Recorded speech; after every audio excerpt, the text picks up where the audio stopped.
خەیاڵێکی سوریالیانە کێشەی فەلەستین و ئیسرائیل تەنها بە کورد چارەسەر دەکرێت. لە نووسینی ئارام ڕەفعەت بەدوای ڕاگەیاندنی کۆتایی شەڕی نێوان ئیسرائیل و حەماس خۆپیشاندانێکی گەورە لە غەزە ئەنجامدرا. لەناو خۆپیشاندانەکەدا ئاڵایەکی کوردستان لە پاڵ ئاڵای فەلەستیندا دەشەکایەوە. تەنها 30 کیلۆمەتر لەولاتر و لە تەلەڤیڤی ناو جەرگەی ئیسرائیلدا کوردەجووەکان ساڵانێکە لە بۆنەوە هەنگەکانیاندا هەمان ئاڵای نەتەوەی کورد لە پاڵ ئاڵای ئیسرائیل بەرز دەکەنەوە و ئاهەنگەکانیان بە جلوبەرگ و گۆرانی و هەڵپەڵکەی کوردی ڕازاوەتر دەکەن. با ئێستا هەردوو ئاڵا کوردستانیەکەی غەزە و تەلەڤیڤ بخەینە پاڵ یەک و بیکەینە ماک و هەوێنی خەیاڵێکی سوریالیانە. خەیاڵەکەمان سوریالی نابێت ئەگەر هیچ گومانێکی خراپمان لە ئامانجی پشەڵکردنی ئاڵای کوردستان لە غەزە بکەین کە بۆ یەکەم جارە لە مێژووی فەلەستینەکاندا حاڵەتێکی وەها ڕوودەدات.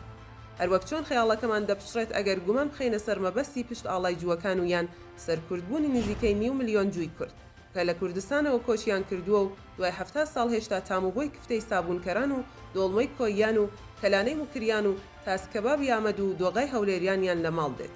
ئەمەش ڕوو نادات ئەگەر ئەو ڕیشە سونیە شافعیە خراوەتە سەر ڕوخساری کوردبوون نەچاشین و مافی دابشکردنی کارتی کوردبوون و نەبوون لە دەستی ئەم کوردە سونیە شافعیە دەرنەکەی.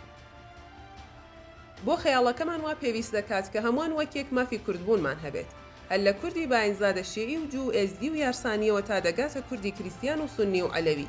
خەیاڵ پڵاوەکەمان بە چێشتر دەبێت ئەگەر ئیدعای و کادیرە ئیخوانیە بە هەند وەرگرین کە لە گەرمەی کەمپینی پارەکۆکردنەوە بە ناوی کۆمەک بۆ غەزە گوتی لە 100% خەڵکی غەزە کوردن. ئێستا و سوپاس بۆ ئیدعای و کادیرە ئیخوانیە مەوالیە یەکگرتوو. ئێمە خاوەنی زیاتر لە 9 ملیۆن کوردی فەلەستینین. بەڵام بەو مەرجەی ئەوە فەرامۆش بکەین کە ئایا ئەو 9 ملیۆن کوردە هەرگیز بە خەیاڵیاندا هاتووە کە کوردنیان نا؟ ئێستا هەموو کەرەستەی خەیاڵە سوورگالیەکەمان لە بەردەستایە. خەیاڵێک کە کوردبوون دەکاتە کلیلی ئاشتی هەمیشەی نێوان جوو و عەرەب. خەیاڵەکە ئەوەهایە دوو وڵاتیان دوو گەلمان هەیە لە غەزوەی بەنی قوڕەیزەوە تا ئێستا بە خوێنی یەکتر تینون و تیروشیر لە یەک دەسوون. ئەم دوو گەلە نە هیچ خاڵێکی هاوبەشیان هەیە و نە بە هیچ کەسیش ئاش دەکرێنەوە. ئەمانە نە بە چێرچێڵ و نە بە ستالین، نە بە غاندی و نە بە ماندێلا، نە بە شەمعون پیرێز و نە بە عەرەفات، نە بە ڕێگان و کارتەر و نە بە ماوە خڕۆشۆڤ و نە بە سۆڤیەت و بلۆکی ڕۆژهەڵات و نە بە ناتۆ و بلۆکی ڕۆژاوە بە هیچیان چارەسەر نەکرا. ئاخرە و دووگەلە ئامۆزایە وەک لەسەر دوو هەسارەی جیاواز بن بێ هیچ ڕایەڵەیەک بەیەک نەبەسراونەتەوە، نە ڕایەڵەی خاک، نە مێژوو، نە زمان، نە عەقیدە و نە مرۆڤایەتی، نە کەلتور و یاداوەری.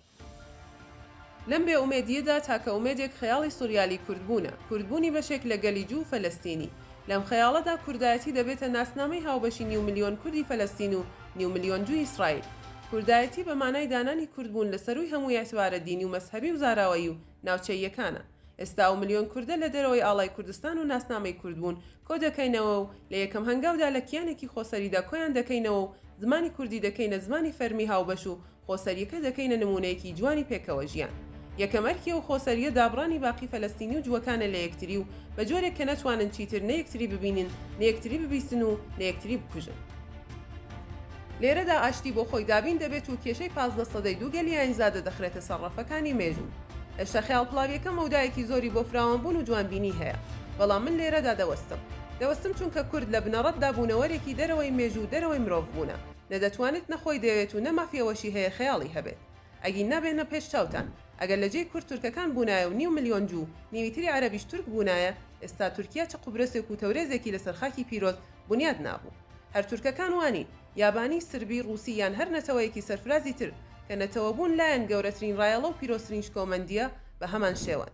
بەو ئومێدەی ڕۆژێک بێت هۆشی کوردیش هێندە کامڵ و فراوان بێت بتوانێت پارچەشکاوەکانی خۆی کۆبکاتەوە، هێندە بکەوێتە سەرپێ کە توانای خەوبینین و خەیاڵ پڵاوی لەو جۆرەی هەبێت.